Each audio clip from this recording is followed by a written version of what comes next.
Hello everyone, কেমন আছেন সবাই? আজকে আমি আপনাদের ধনেপাতা ভর্তা বানিয়ে দেখাবো। ধনেপাতা ভর্তাটা আমি খুব সহজভাবে করব। চলুন রান্নাটা শুরু করি। ধনেপাতা ভর্তা করার জন্য আমি একটি কড়াইয়ে 2 টেবিল চামচ সরিষার তেল নিয়েছি। এখন দিয়ে দিলাম 3টি শুকনো মরিচ। শুকনো মরিচগুলোকে ভেজে নেব।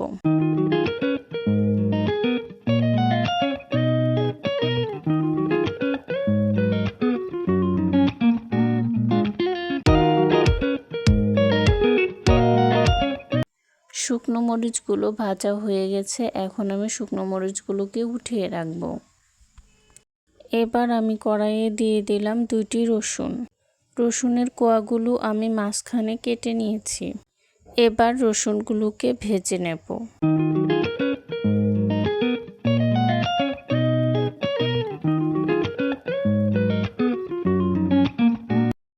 রসুনগুলো ভাজা হয়ে গিয়েছে। এবার আমি দিয়ে দেব 2টি পেঁয়াজ কুচি, সাথে দেব 8টি কাঁচামরিচ। এবার আমি একসাথে ভেজে নেব।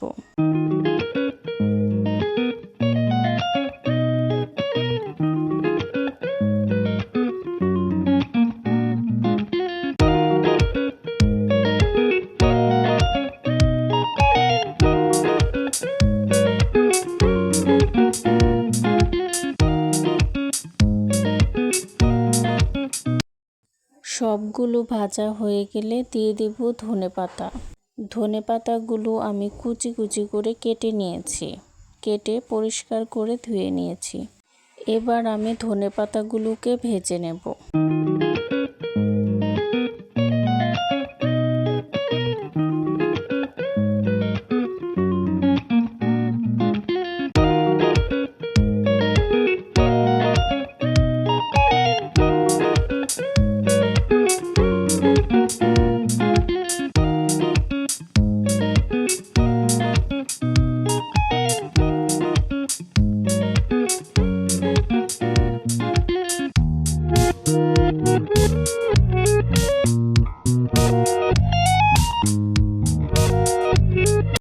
এ পর্যায়ে আমি দিয়ে দেব লবণ।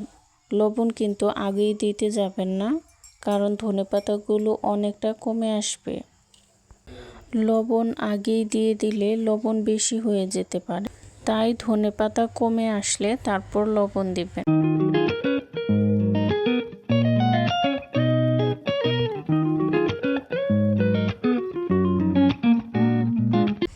ধনেপাতাতে যখন পানি একদমই থাকবে না, তখন বুঝতে পারবেন ধনেপাতা ভাজা হয়ে গেছে।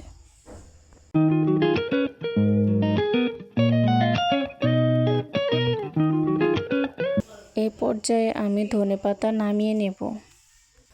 আমি ধনেপাতাগুলো নামিয়ে ঠান্ডা করে নিয়েছি। এবার আমি ধনেপাতাগুলোকে ব্লেন্ডারে ব্লেন্ড করে নেব। আপনারা ধনেপাতাগুলোকে পাটাতেও বেটে নিতে পারেন। আমি একটি ব্লেন্ডারে ব্লেন্ড করে নিয়েছি। দেখুন ধনেপাতা ভর্তাটা কিন্তু দারুণ হয়েছে। আমার রেসিপিগুলো যদি আপনাদের ভালো লেগে থাকে তবে অবশ্যই সাবস্ক্রাইব করে পাশে থাকবেন। সবাইকে ধন্যবাদ।